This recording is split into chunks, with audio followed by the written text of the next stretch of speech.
Hello, আসসালামু আলাইকুম। সবাই কেমন আছেন? আমি আলহামদুলিল্লাহ আপনাদের দোয়ায় ভালো আছি। তো আমার ভিডিওগুলা সবাই দেখার জন্য হয়তোবা অপেক্ষা করতেছেন, যারা আমার ভিডিওগুলা দেখেন। আমি সবসময় আপনাদের মধ্যে ভিডিও নিয়ে আসার জন্য চেষ্টা করি প্রত্যেক দিনে। কিন্তু সবার কাছে সরি, ক্ষমার দৃষ্টিতে দেখবেন। আজকে 4 দিন ভিডিও দিতে পারি নাই, কারণ আমার মোবাইলটা ভেঙে গেছিলো। মোবাইল কিনা হয় নাই। আজকে মোবাইলটা কিনে হাতে পাইয়া খুশি হয়ে আপনাদের কাছে ভিডিওগুলা শেয়ার করতেছি। কারণ আপনাদের কাছে আমার কথাগুলা না বলতে পারলে মনে হয় আমার খুব খারাপ লাগে। কারণ আমার আপনজনের সাথেও আমি এত কথা শেয়ার করি না। কারণ এখন যারাই আমার ভিডিওগুলা দেখেন, যে জায়গা থেকে দেখেন, যেই দেশের থেকে দেখেন, সবাই এখন আমার ফ্যামিলি পারসন। তো আমি আপনাদের কাছে এই কথাগুলো শেয়ার না করতে পারলে আমার কাছে ভালো লাগে না। তো সবাই আমাকে ক্ষমার দৃষ্টিতে দেখবেন, আবারও বলি। কারণ 4 দিন আমি ভিডিও দিতে পারি নাই। হয়তোবা যারা আমার ভিডিওগুলো দেখেন, আমার ভিডিওগুলোর জন্য অপেক্ষা করছেন, যারা আমারে ভালোবাসেন। তো এই কেকটা আনা হয়েছিল 4 দিন আগে। আমি ওদেরকে বলছি শিল্পী আক্তার ব্লগ লেখার জন্য। ওই উপলক্ষে আমি কেকটা কাটবো সবাইকে নিয়ে, আমার ফ্যামিলির। এখন ওরা এই লেখাটা ওরা লিখছে কি, শিল্পীটা লিখতে পারে নাই। আমাকে বলও নাই, বাসায় না দেখি এই অবস্থা। তো এখন বাসায় নিয়ে আসছি, আর কি করা। তো এইভাবে কেটে ফেলছি। কিন্তু কেকটা অনেক টেস্ট ছিল। এখানকার সিটির কেক সিজলের, সিজল কনফেকশনারির দোকান, সিজলের জিনিস অনেক ভালো হয়, পিওর হয়। কেকটাও অনেক মজা ছিল, কিন্তু লেখাটায় উনি লিখতে পারে নাই। হয়তো বা অনেক বিজি ছিল, ভুল হয়ে গেছে। তো আচ্ছা, যাই হোক, মানুষের মধ্যে তো ভুল টুটি হইতেই পারে।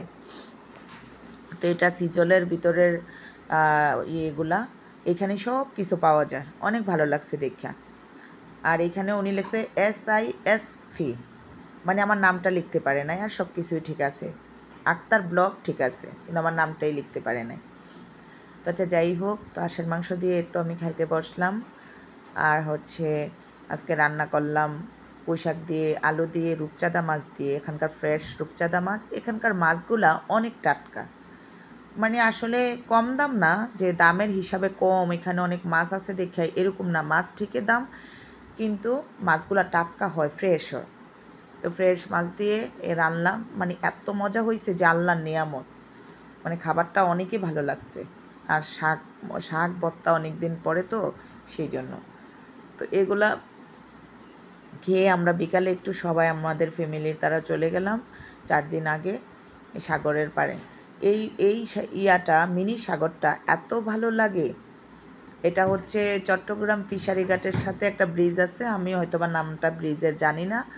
আর সত্যি কথা বলতে, এখানকার যারা লোকাল, চট্টগ্রামের লোক যারা লোকাল, এখানের স্থানীয়, তাদের ভাষা কিন্তু আমি বুঝি না। ওরা কথা বলে আমি হাঁ করে তাকাই থাকি।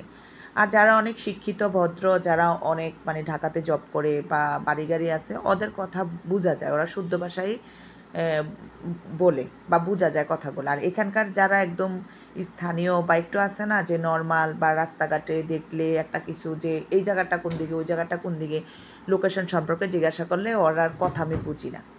তো এই তো আমরা সবাই একটু মজা করতেছি এখানে। এত সুন্দর, তো ভিডিও করতে করতে হঠাৎ দেখি একটা বিয়ের গাড়ি চলে যাইতেছে। এখন মোবাইল বার করতে বিয়ের গাড়ি চলে গেছে। মোবাইল তার সবসময় হাতে নিয়ে ঘোরা যায় না। আর এই জায়গাটা এত সুন্দর, কিন্তু এখানে একটা রেস্টুরেন্টও নেই, একটা অন্য কোনো ফাস্টফুডের দোকান নেই, পাসপোর্টের দোকান নেই।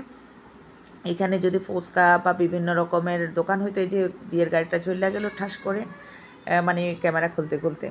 এখানকার যদি ফাস্টফুডের দোকান থাকতো, অনেক চলতো।